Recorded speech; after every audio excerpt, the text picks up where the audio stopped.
নমস্কাৰ বন্ধু বান্ধৱীসকল, স্বাগতম জনাইছোঁ জব নিউজ আছাম ইউটিউব চেনেলৰ নতুন এটা ভিডিঅ'লৈ।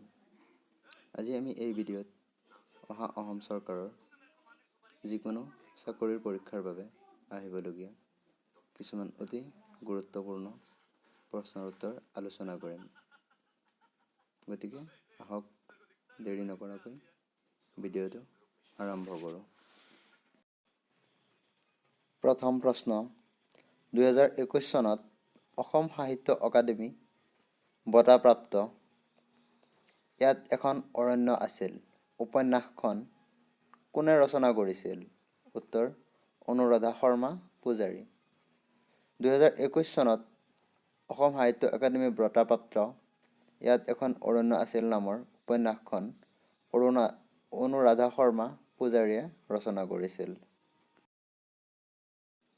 2 নম্বৰ প্ৰশ্ন, কোচসকলে ব্যৱহাৰ কৰা মুদ্ৰাক কি বুলি কোৱা হয়? উত্তৰ, নাৰায়ণী মুদ্ৰা। কোচসকলে ব্যৱহাৰ কৰা মুদ্ৰাক নাৰায়ণী মুদ্ৰা হিচাপে কোৱা হয়। 3 নম্বৰ প্ৰশ্ন, অসমৰ ৰাজ্যসভাৰ সদস্য পবিত্ৰ মাৰ্ঘেৰিটা কোনখন আলোচনীৰ সম্পাদক আছিল? উত্তৰ, মায়া। অসমৰ ৰাজ্যসভাৰ সদস্য পবিত্ৰ মাৰ্ঘেৰিটা মায়া আলোচনীৰ সম্পাদক আছিল। 4 নম্বৰ প্ৰশ্ন, অসমত প্ৰথম কিমান চনত খাৰুৱা তেল খনন কৰা হৈছিল? উত্তৰ, 1889 চনত। 1889 চনত অসমত প্ৰথম খাৰুৱা তেল খনন কৰা হৈছিল।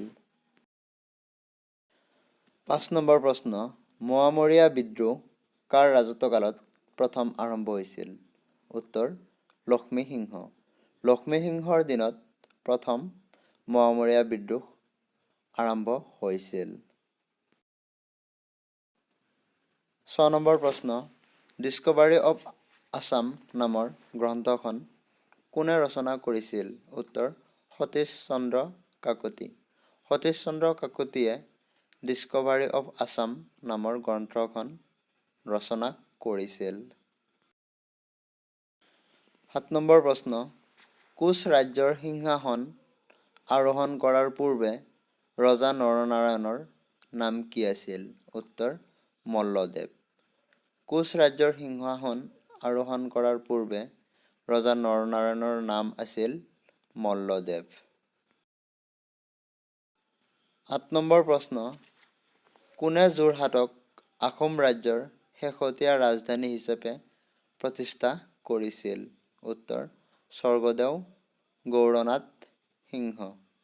স্বৰ্গদেউ গৌড়নাথ সিংহই যোৰহাটক আহোম ৰাজ্যৰ শেহতীয়া ৰাজধানী হিচাপে প্ৰতিষ্ঠা কৰিছিল। 9 নম্বৰ প্ৰশ্ন, অসমীয়া ভাষাৰ প্ৰথম আলোচনী অৰুণোদয় কোন ঠাইৰ পৰা প্ৰকাশিত হৈছিল? উত্তৰ, শিৱসাগৰৰ পৰা। শিৱসাগৰৰ পৰা অসমীয়া ভাষাৰ প্ৰথম আলোচনী অৰুণোদয় প্ৰকাশ হৈছিল। 10 নম্বৰ প্ৰশ্ন, 1926 চনত স্থাপিত হোৱা অসমৰ সৰ্বপ্ৰথম ব্যক্তিগত খণ্ডৰ বেংক কোনখন?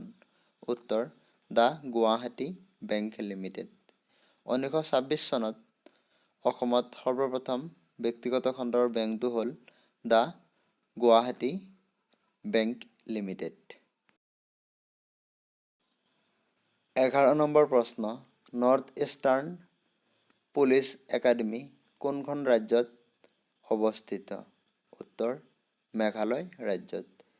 নৰ্থ ইষ্টাৰ্ণ পুলিচ একাডেমী মেঘালয়ত অৱস্থিত। 12 নম্বৰ প্ৰশ্ন, অ মোৰ আপোনাৰ দেশ সংগীতটো কোনে সুৰাৰোপিত কৰিছিল? উত্তৰ, কমলাপ্ৰসাদ আগৰৱালা। কমলাপ্ৰসাদ আগৰৱালাই অ মোৰ আপোনাৰ দেশ সংগীতটো সুৰাৰোপিত কৰিছিল। 13 নম্বৰ প্ৰশ্ন, গোপীনাথ বৰদলৈৰ পিছত কোনে অসমৰ মুখ্যমন্ত্ৰী হৈছিল? উত্তৰ, বিষ্ণুৰাম মেধি। বিষ্ণুৰাম মেধিয়ে গোপীনাথ বৰদলৈৰ পিছত অসমৰ মুখ্যমন্ত্ৰী হৈছিল। 14 নম্বৰ প্ৰশ্ন, উত্তৰ পূৰ্বাঞ্চলৰ কোনখন ৰাজ্যত সৰ্বাধিক ভাষা কোৱা লোকে বাস কৰে? উত্তৰ, অৰুণাচল প্ৰদেশত। উত্তৰ পূৰ্বাঞ্চলৰ অৰুণাচল প্ৰদেশ ৰাজ্যত সৰ্বাধিক ভাষা কোৱা লোকে বাস কৰে।